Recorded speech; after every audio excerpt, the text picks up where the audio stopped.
Check this out though, what's up? I'm Joe Baker. I was born in Fort Campbell, Kentucky, raised in Springfield, Tennessee.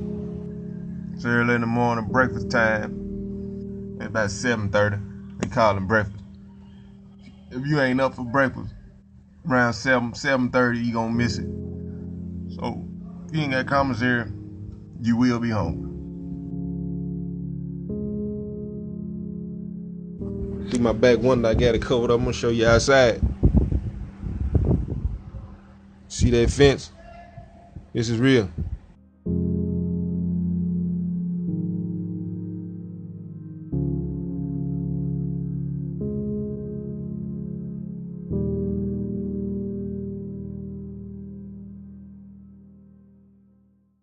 I want to tell you a little bit about myself. I grew up in a single parent home with just my mama. My daddy got sentenced to life in prison when I was just a baby. I got an older brother and a younger sister. My favorite sport growing up was basketball. Still to this day, I got a deadly crossover. But I slowly destroyed them dreams of going to the league. Nothing to tell you how. At the age of 14, I ended up getting placed in DCS custody for aggravated burglary and theft over 1,000. Worst 5 months and 5 days of my life. And the reason was, I missed my girlfriend. I couldn't wait for mail call, phone call days, and weekend home passes so I could see her. And I remember like yesterday when I got out, it was July the 3rd. I was home for the 4th. But that wasn't the highlight for me that summer. The highlight for me was starting my freshman year because I was going to get to play basketball. I'm telling you, I was balling. And my freshman year started. I tried out for the team, made the team, got to play. During the season, found out my girlfriend was pregnant. A little bit after the season, I ended up getting placed in alternative school. I just wasn't interested in school if I couldn't play basketball, so I started getting in trouble. While I was in alternative school, I kept getting in trouble. And I got placed back in DCS custody 2 weeks before my baby girl Samari was born. Biggest regret of my life, because me and my partner was into stealing cars. Well, that time I did 11 months, 9 days. Got out with high hopes of getting back on the basketball court. Coach told me I couldn't play. Said I had to sit out a year. Like I said before, I just wasn't interested in school if I couldn't play basketball. I started skipping. I wasn't working. Wasn't being the father I was supposed to be. Next thing you know, eventually I dropped out. Started selling dope. Started robbing. The streets was my classroom. It was all about money and respect. If you ain't had no money and some kind of respect, where I was from, you was nobody. You had to have some kind of reputation, some kind of street cred. If you ain't had that, like I said, you was nobody. So I thought I was somebody. Thought I knew everything, didn't know nothing. You know what I'm saying? And thought I was the man. Didn't stay out number 9 months. Caught another charge. Went to county jail. 1st-degree murder. Special aggravated robbery. Special aggravated kidnapping. Facing a life sentence. By the grace of God, I ended up getting 11-year sentence. I was 19 then. I'm 28 now. For the last 9 years, this is where I've been at. Check this out. This is my bed. As you can see, my bed, my cellular bed. See, it's a toilet right there. Got it covered up. As you can see, I live in a bathroom. Let me show you. It's where my hygiene and stuff at. See our coats. Laundry bags. Little commissary. Let me take this down so you can see the door. The door right here. I'll let you see a little bit of the pod, if I can. You see they playing domino. That's the shower. You see the officer right there.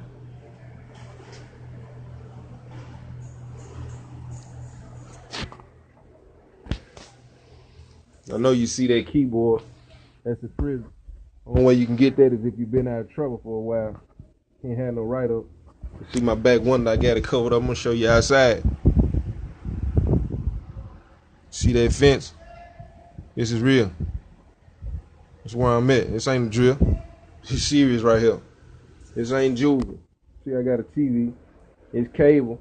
But trust me, it ain't worth coming to prison. Go my study notes. Jesus Christ, my rock. That's what changed my life. If it wasn't for him, I don't know what I'd be doing. Let me show you something else. These are my books. All of them faith-based.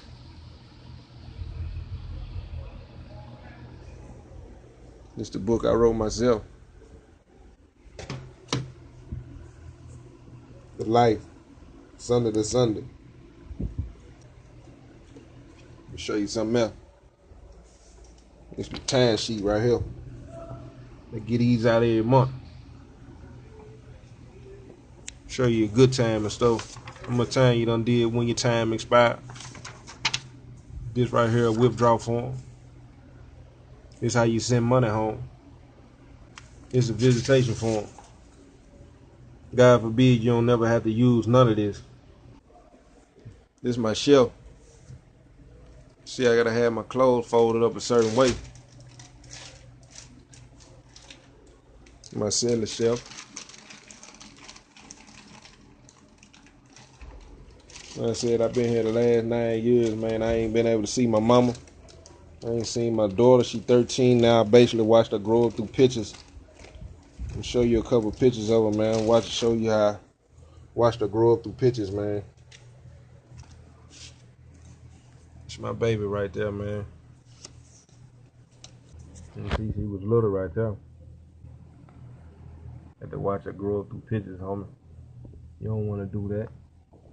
If you ain't got kids, I'm pretty sure you want to have them one day. You don't want to watch them grow up through no pictures. This is the picture that helped change my life a little bit. You probably can't see it, but that's my granddad's name on there. It's Joe Sr. And when I seen this picture right here, I was thinking, man, that could have been me right there. I just want you to get a good look at this cell. This ain't what's up. I live in the bathroom, homie. This ain't where you want to spend your life. I promise you. I really just want to show you what this mat, this pillow, you see how uncomfortable this pillow is. It ain't worth a quarter. You don't want to sleep on that. And then check this out. As you can see, the difference in the color. See how brown it look? It's straight out of the laundry. See how my sheet look white? Just because they're a little new. It's pitiful. Let me show you his mat. What we sleep on.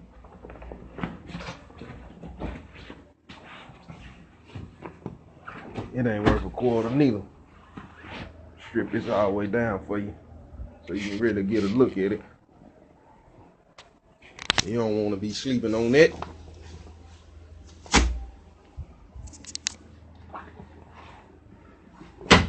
That grown man don't supposed to be sleeping on nothing like that. You can see here go the coats we gotta wear in the winter. They make sure we know we belong to them. They got TDOC on the back of everything. That's just a hole and cut inside the coat. You can carry extra stuff in there. See, it got a cereal bag in there. That's really where we put our ice in.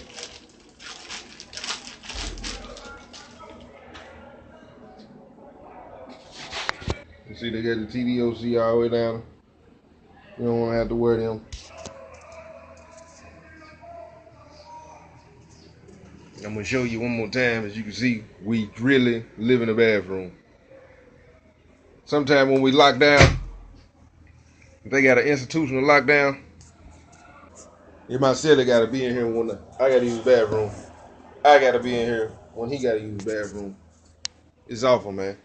You take the small things for granted, like toilet paper. See, it's toilet paper. It look like regular toilet paper. This is it's not soft. It's just, you don't want to use this. You don't want to use it. Stay at home and keep using Charmin. It's early in the morning, breakfast time. It's about 7:30. They call it breakfast. If you ain't up for breakfast around 7:30, you gonna miss it. So if you ain't got commissary, you will be home. That's the laundry going out. You see your clothes down there white, they gonna come back brown. It's awful, homie.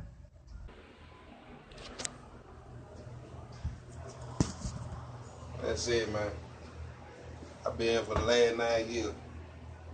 Been through everything, man. I've been in fights. By the grace of God, I ain't never been stabbed. I've seen people get stabbed.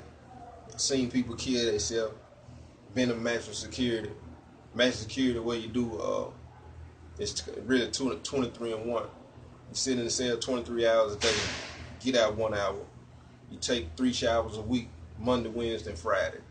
So what you've just seen right there, I don't think it gets any realer than that. All of this was from a guy by the name of Joe Baker, who I've just recently began to get to know. This is a guy who served 10 years in prison for some pretty crazy charges. And most of this man's life had been completely out of control. But it was during these 10 years that he served, while he was still wrapped up in so much negativity, that this guy decided to change his life. And now, Joe Baker is home. He's been released now for about 6 months, and he's been taking the necessary steps that he needs to in an effort to get his life on the right track. And what follows is an interview that I just recently had a chance to do with Joe. Joe, first and foremost, I just gotta say, your story is probably one of the craziest that I've ever heard. Being that most of your life was so negative, and during these 10 years that you served, you found a way to turn it around for yourself. As we begin this interview, could you tell us a little bit about yourself and also what your life has been like? Life of crime, really. In and out of trouble my whole entire life, from the age of 14 all the way up to 19. Just come home serving a 10-year sentence in prison. I went in June 2007, got out just recently, May the 23rd. My life has been crazy. My life has been unpredictable, but my life is, in so many ways, turned into a blessing. At what age did you first start getting into trouble, and for what? I started getting in trouble at the age of 14. It was either 14 or 15. I broke into a house and stole $1,500, me and 2 other friends, and went to court, got placed in DCS custody for the first time, and that time I did 5 months and 5 days. Came home, only stayed home a couple of months, ended up getting sent right back to DCS custody for stealing cars. Did a couple of months, got out, went right back in again, so I started getting in trouble at a young age. What do you feel was the reason you started getting in trouble and going down the wrong path? I think the reason I started getting in trouble was my environment. First and foremost, I mean, my mama dated one of the biggest drug dealers in this small town we lived in, Springfield, Tennessee. And I think that was the beginning of my problems. The environment I was around, the people I was around, things I seen, things I heard. You know, it's just the lifestyle that I gravitated to. So I think that was the beginning of my problems. That was most definitely the beginning of my problems. What were the charges that sent you to prison? And also, could you explain a little bit about all of that? And also, how you feel about that now? The original charges were special aggravated robbery, special aggravated kidnapping, and first-degree murder. And I also had an escape charge because I escaped out of my county jail waiting to go to court on the other case, which I have a newspaper clipping of. That's me back then. Yeah, I had hair back then. As you can see, it's about gone now. Prison about made my hair fall out, Joe. But how I feel about that now, I feel like I've grown up. I forgave myself, you know what I'm saying? I've got over this situation, man. It was a terrible situation. It was a terrible choice I made, because not only did I do something I ain't had no business doing, somebody's life was lost in the process. And I was dead to the right guilt. I mean, we robbed somebody, we kidnapped him, and he ended up getting shot. He bled out and he actually died. But after being in prison a certain amount of years, man, and looking in the mirror and reflecting back on stuff, not only just this situation, but other situations that I had got away with, never went to court for, still things that people don't know about my life, things that I've done. I mean, I feel, at the time, I feel horrible about them, but them was the same situations that has made me who I am today. So how I feel about that now, man, I just thank God for being able to turn a bad situation into a good situation, man. It's the best thing I can say. It's the best way I can put it on that. Now, I know you had mentioned to me before, when you first got arrested, you had actually escaped from the jail. Could you tell me a little bit about that, and also what time was like for you when you were first arrested? Around the time I had got arrested, man, I had in the streets, I guess you could say I had a decent life. So at the time that I got arrested, man, it threw me off completely. I didn't know how to handle it. I ain't gonna lie to you. It about drove me crazy because one minute you free, you doing what you want to do, you go where you want to go, you go to your friend's house, you go to your girl's house, you go to the mall, you do what you want to do. Then out of the blue, you just get snatched up because I didn't know I was gonna get arrested on the day I was gonna get arrested. I didn't know they was finna come to my house. I didn't know none of that. I didn't know what was finna happen. I didn't know that the grand jury had indicted me. So when they came and got me at the house, it completely threw me off. I didn't know what was going on, and listening to the charges, I was just like, this is the end of my life. And so that was actually when I started to plan the escape in my mind, and I started to play crazy on my case. I actually went so far as, even though I was depressed, I can't say that I was actually suicidal, but I actually cut on my wrist a couple of times. I don't know if you can see that. But that was actually when I started planning the escape, because I was like, man, I got to get out of here because I'm not going to go to prison for the rest of my life. And just so happened, man, it worked. I ended up escaping, running off. I was only gone for 24 hours. I actually went to a friend's house and someone called the police on me while I was sleeping. I ended up getting apprehended and I went back into custody, and they actually moved me to the prison then because the No County Jail in my district wanted to accept me back. So they put me in what they call safekeeping until the case that I was on was satisfied or was over, until I got my time, until I was released. So I sit on maximum security for 2 years and 3 months fighting the case I was on because of the escape. Could you tell me what it was like for you when you got to prison? Gang activity, possibly crazy things that you saw with that? And also, how did you pass the time? Okay, going to prison, and listen, I'm gonna be honest with you. Going to prison it was a little scary because I done heard all these prison stories of what's going on in prison. People are getting forced into gangs, people, all kinds of crazy stuff. So on my way to prison, my mind was my mind was out there. I was worried. I was a little scared. So by the time I got there, man, and I walked on the compound and I seen how everybody was moving, I seen a couple of familiar faces, people that I grew up with, people that I knew. Man, and I got a little eased in, but still I started seeing stuff immediately. I started seeing people was getting robbed. I started seeing people was selling drugs. Started seeing that the officers didn't care how inmates was pretty much running the prison. I was like, this is pretty much just like the streets. This is very dangerous. So either at that point my mind is like, I'm probably just gonna have to continue to be how I was on the street walking into prison. How I passed my time. I passed my time actually. I played a lot of chess. Love chess. I mean, I played dominoes and spades and stuff like that. But chess, it was a mind game. I loved the game of chess. And I did a lot of reading. I did a lot of writing.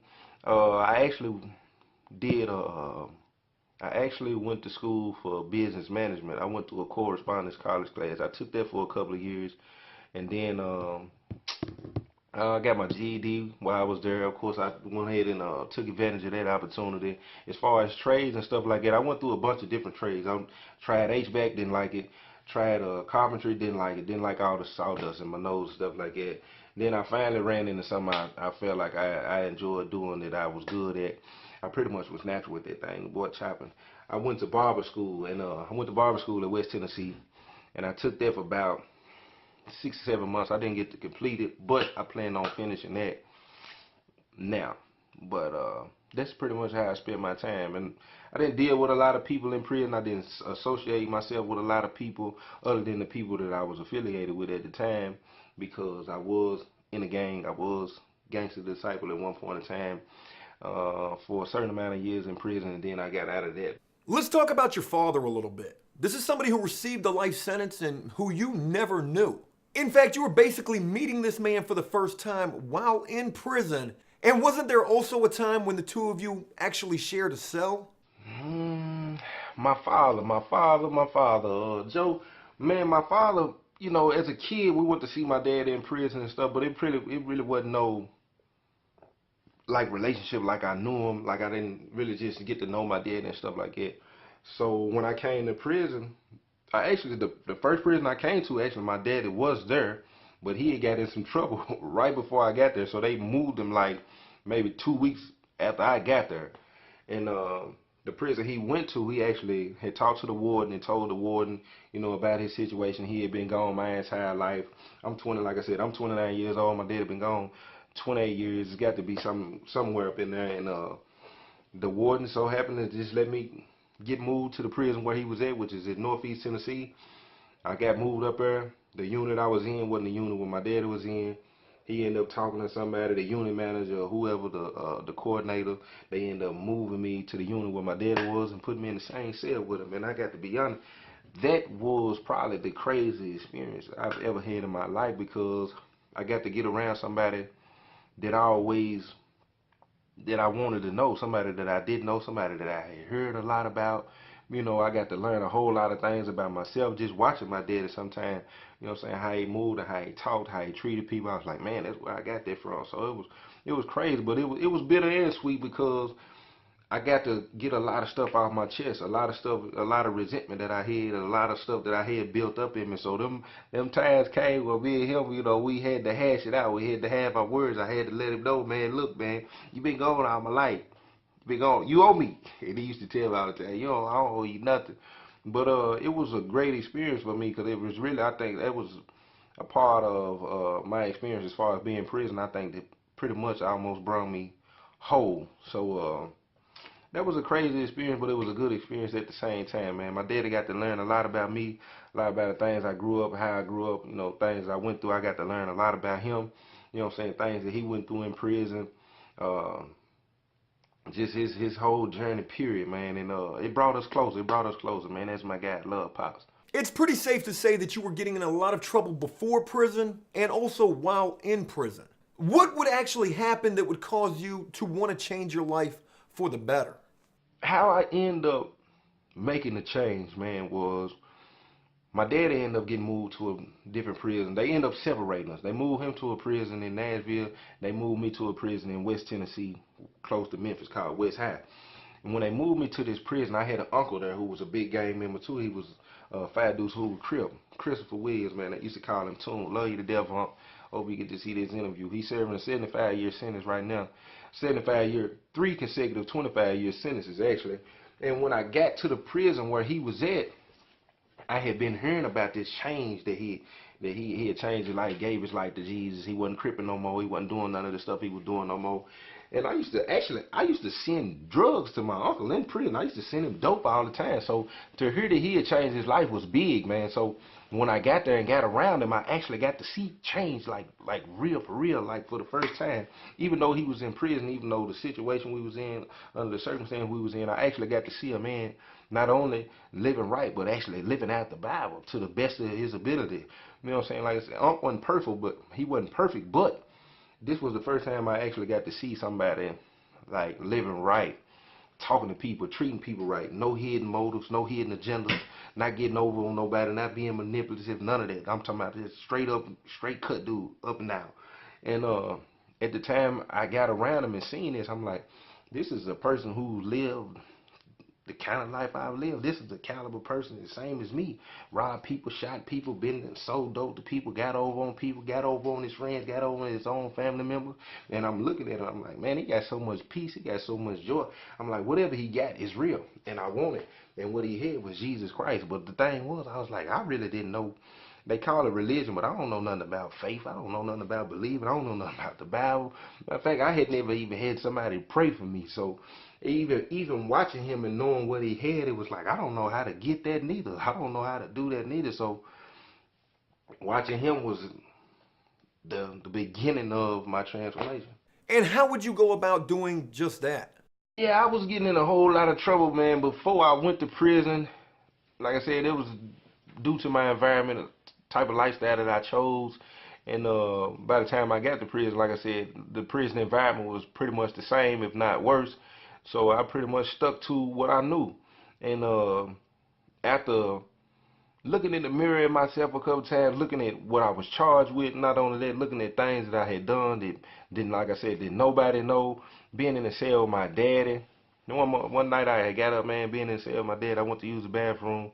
He was asleep, as you know, man. The cell is the bathroom. You got the toilet and everything. And I turned around, and looked at my dad. He was asleep.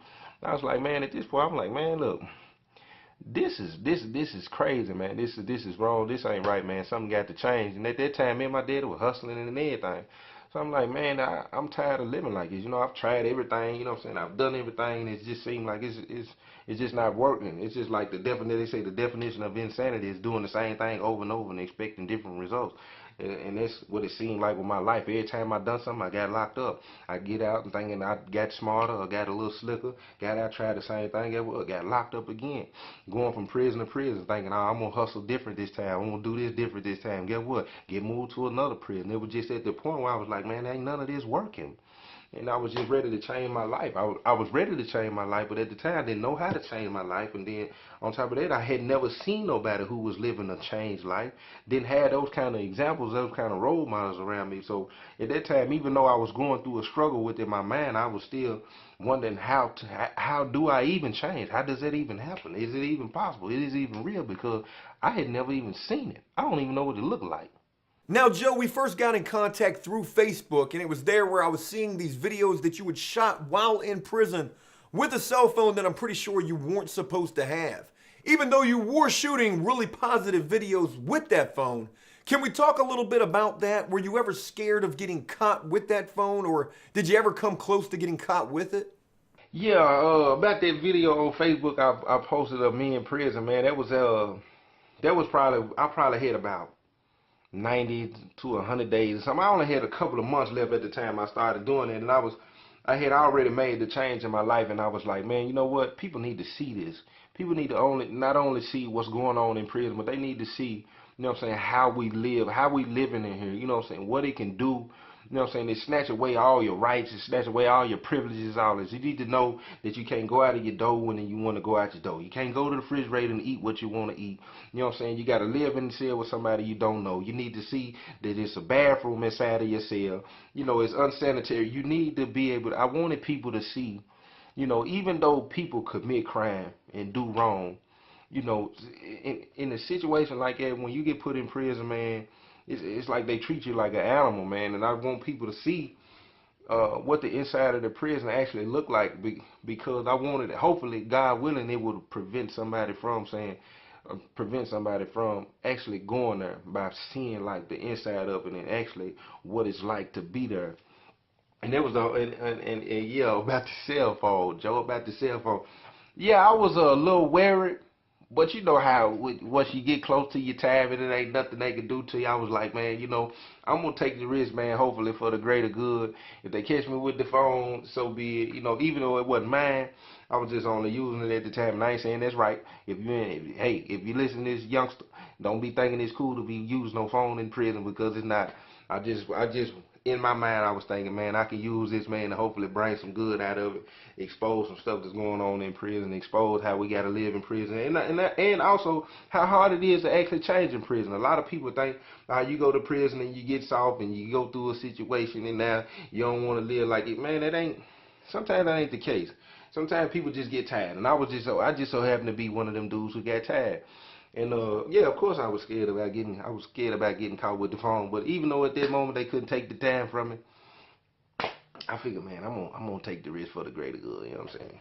Now, with these videos that you were shooting and the underlying positive message behind them, what were your intentions with these videos? What were you hoping to do? When I was making the videos, man, like I said, I really wanted to reach the youth more than anything. I wanted to reach the youth more than anything, because for some odd reason, the generation we live in now, the youth tend to gravitate towards individuals who seem to have some kind of, who's been put on a pedestal, or their life been glorified for the wrong things.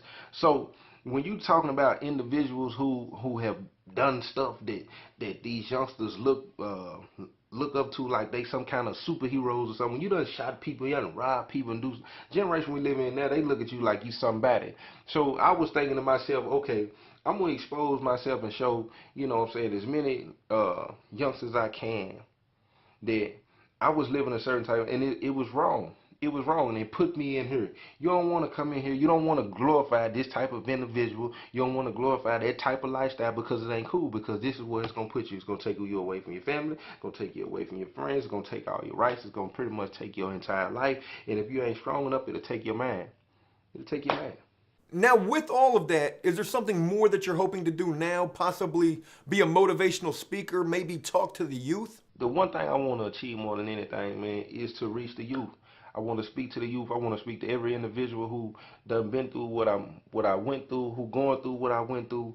Anybody who grew up in a single parent home, anybody who grew up in the struggle, anybody who grew up in poverty, anybody who grew up, man, having a hard time, anybody who grew up who don't understand God, who got a lot of questions for God just based on how they living, based on what they going through. I want to reach every youth possible, man, and let them know, look, even though you going through that, or it's somebody who done been through it. It's somebody who can tell you, you know what I'm saying, if you continue to go down the wrong path, or you continue to let that motivate you the wrong way, it can put you in a place you don't want to be in. And sometimes you don't even get to go to prison. Prison save a lot of people's life. Sometimes you go straight to the graveyard.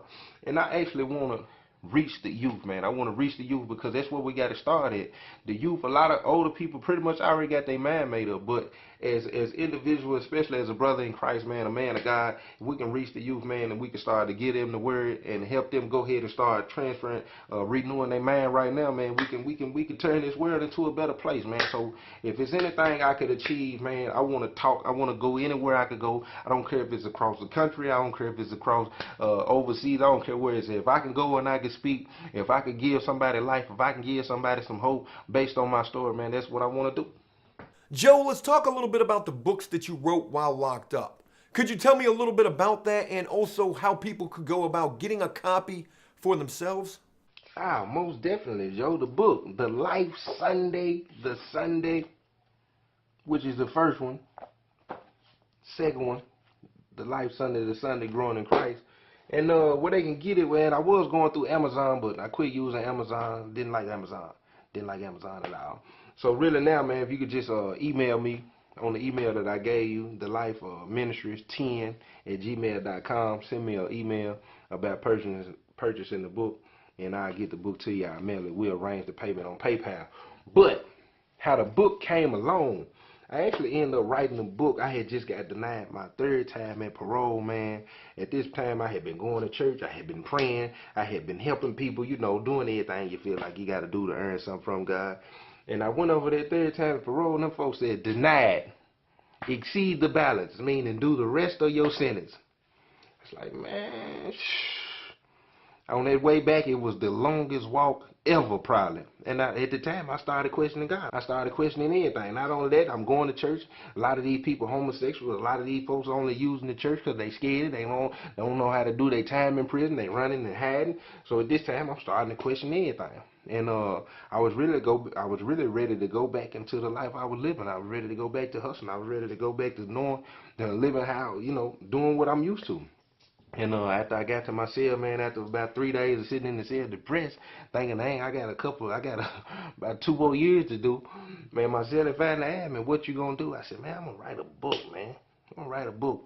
And he busted out laughing at me. Like, man, everybody talking about writing books and starting their own business in prison. I said, man, hand me my tablet, man. I wrote the first 13 chapters in like 14 days, in like 2 weeks or so. I ended up finishing the first book in like a month. And what I did, I just poured my heart out, all the questions I had for God, why I grew up the way I grew up, why I thought the way I thought, why the world is the way it is, why the world in the condition it is, why babies got to die, why is it sickness. Everything that I didn't understand about God. If God is who he say he is, why is he letting us live like this? Why did he even create a world or create humans if he know we were going to live like this, man? Joe, I want to go ahead and wrap this up, and I also want to say thank you so much for taking the time to do this interview. Your story and everything that you've been through is something that I find absolutely compelling. And I also hope that a lot of people are able to take something from this. But with that being said, is there any final words that you would like to leave everybody with?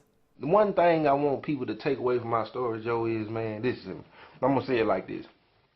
It's a lot of people in the world that don't understand what's going on in the world.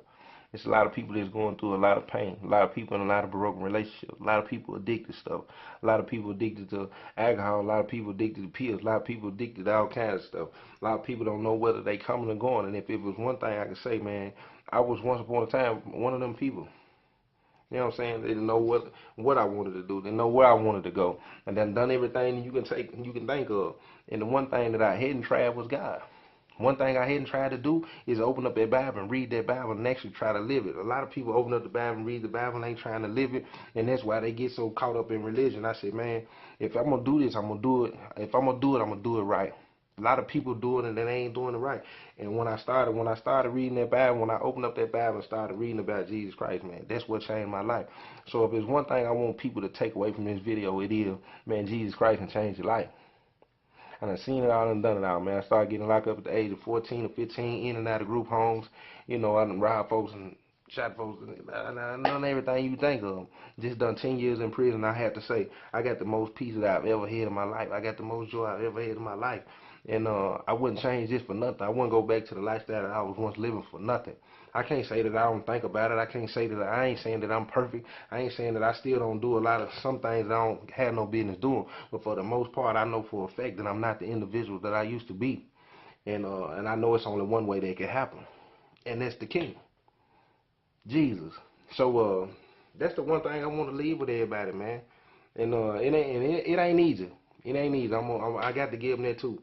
It ain't easy, man. And I just pray and hope that you look at this video, man, and you see some hope in me. I pray that you see some hope in Joe, because I know Joe told me he would have done 7 years a day. He got it popping on YouTube. He doing his thing, man. He doing good, man. I salute you. I wish the best for the After Prison show. I wish you all the success in the world. And, man, that's what I want people to take away from this, man. Pour into the youth. Pour into the youth. They are the generation to come. They are the ones who can change this world, man. Pour into the youth, man. Y'all be blessed. I appreciate it, man. Y'all stay tuned in to the After Prison show. My boy Joe got it popping. I'm going to get back with you. One. Again, a very special thank you to Joe Baker for taking the time to share with After Prison Show his story and also so much of what he's been through. If you'd like to know more about Joe or support the positive strides that he's trying to take in his own life by purchasing a copy of his book, information on how to do so will be in the descriptions and also pinned in the comments. Hey, look, that's it. I hope you enjoyed this video, and if you did so, please leave a like and a comment letting me know exactly what you thought about it. As always, until next time, enjoy life, the free world, never take a moment for granted, and make the most of every day. Peace!